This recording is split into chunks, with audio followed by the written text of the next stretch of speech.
ഭാരതത്തിലെമ്പാടുമുണ്ടാകുന്ന പ്രകമ്പനം കേരളത്തിലായി മാറ്റി നിർത്താൻ കഴിയില്ല. കേരളവും പെട്ടെന്ന് മറുപടി അതുണ്ടാവും. നിങ്ങളെ ആശങ്കപ്പെടുത്തുന്നതും അതേ സത്യമല്ലേ? ശ്രീ സേനാപതി വേണു, വളരെ പെട്ടെന്നൊരു മറുപടി. നമ്പൂതിരി മുതൽ നായാടി വരെ സംഘടിപ്പിച്ചുകൊണ്ട് ഇറങ്ങിയായിരുന്നല്ലോ. അന്നും ഒന്നും സംഭവിച്ചില്ല.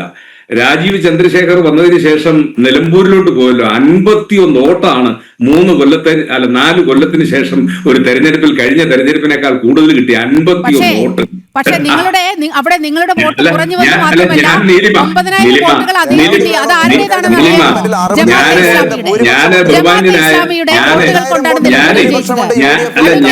ബഹുമാന്യനായ കെന്നഡി കരിമ്പങ്കാല പറഞ്ഞതിന് മറുപടിയാണ്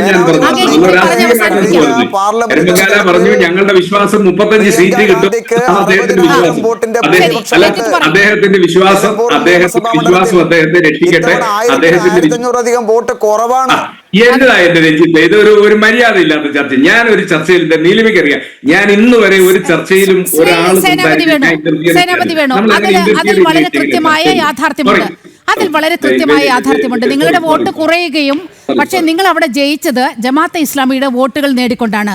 9,000 വോട്ടുകൾ അത് അവർ തന്നെ ക്ലെയിം ചെയ്തതാണ്, നിങ്ങൾ നിരാകരിച്ചിട്ടുമില്ല. അതാണ് നിലമ്പൂരിലെ യാഥാർത്ഥ്യം. കെ രഞ്ജിത്ത്, അതേക്കൊന്ന് കൺക്ലൂഡ് ചെയ്ത് 9,000 വോട്ട് അവിടെ ചാക്കിന്റെ തട്ടി കൊല്ലം വെച്ചിരിക്കുകയാണോ? വിചാരിച്ചോന്നേ, അത് അവര് ഇന്ത്യൻ പൗരന്മാരാണല്ലോ അവര് ഇന്ത്യൻ പൗരന്മാർ. സേനാപതി വേണു, നിലമ്പൂരിന്റെ വിഷയം പറഞ്ഞതുകൊണ്ടാണ് ഞാൻ ആ കാര്യത്തെ കിടക്കുന്നത്. ഒരു കാര്യം, ചെറിയൊരു മറുപടി മാത്രം. നിലമ്പൂരിൽ BJPക്ക് മാത്രമാണ് ഈ തെരഞ്ഞെടുപ്പിൽ, ഈ ഉപതെരഞ്ഞെടുപ്പിൽ വോട്ട് വർദ്ധിച്ചുള്ളത്. UDFന് കഴിഞ്ഞ തവണ കിട്ടിയ ആൾക്കാർ 1,500 വോട്ടിന്റെ കുറവാണ്. നിങ്ങൾ ഈ ഭീകര സംഘടനയായ ജമാഅത്തെ ഇസ്ലാമിയെ കൂട്ടുപിടിച്ചിട്ട് പോലും നിങ്ങൾക്ക് 1,500 വോട്ടിന്റെ കുറവാണ് ഉണ്ടായിരിക്കുന്നത്. ഈ 2024 നടന്ന പാർലമെന്റ് തെരഞ്ഞെടുപ്പിൽ നമ്മുടെ പ്രിയങ്ക ഗാന്ധി മത്സരിക്കുമ്പോൾ നിങ്ങൾക്ക് 60,000-ന്റെ അധികം വോട്ടിന്റെ ഭൂരിപക്ഷം ഉണ്ടായിരുന്നു. ആ വോട്ട് പോലും നിങ്ങൾക്ക് പിടിക്കാൻ സാധിച്ചില്ല. അതവിടെ കിടക്കട്ടെ. ഞാനിവിടെ നമ്മുടെ ചർച്ച അവസാനിക്കുന്നതുകൊണ്ട് ഒരു കാര്യം മാത്രം സൂചിപ്പിക്കാൻ ആഗ്രഹിക്കുകയാണ്. ഇവിടെ കേരളത്തിൽ മതത്തിൻ്റെ പേരിലും ജാതിയുടെ പേരിലും അന്യോന്യം വിഭജിച്ചുകൊണ്ട് വോട്ട് നേടുന്ന, ന്യൂനപക്ഷ പ്രീണനം നടത്തി വോട്ട് നേടുന്ന മുന്നണികളാണ് ഇടതുപക്ഷവും വലതുപക്ഷവും. ഞങ്ങളെ സംബന്ധിച്ചോളം നിലമ്പൂർ ഉപതെരഞ്ഞെടുപ്പിലടക്കം ഞങ്ങൾ ഉയർത്തിപ്പിടിക്കുന്നത് മതത്തിൻ്റെ പേരിലല്ല ഞങ്ങൾ വോട്ട് ചോദിച്ചിരിക്കുന്നത്, ജാതിയുടെ പേരിലല്ല വോട്ട് ചോദിച്ചിരിക്കുന്നത്.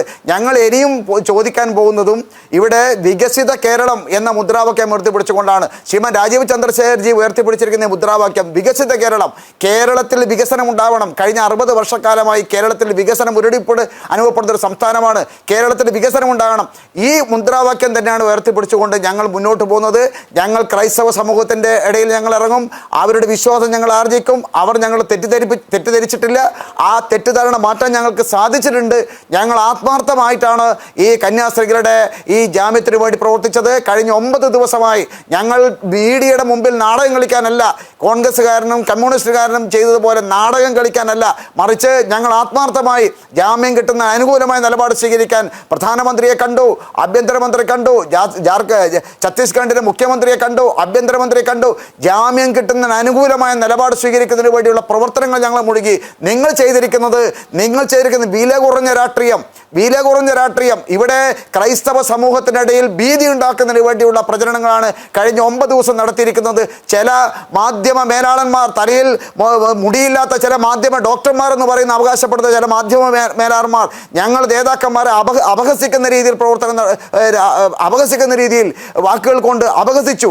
എന്നാലും ഒരു കാര്യം ഞങ്ങൾ പറയാൻ ആഗ്രഹിക്കുന്നു, നിങ്ങളുടെ എല്ലാ തരത്തിലുള്ള കള്ളപ്രചരണങ്ങളും ക്രൈസ്തവ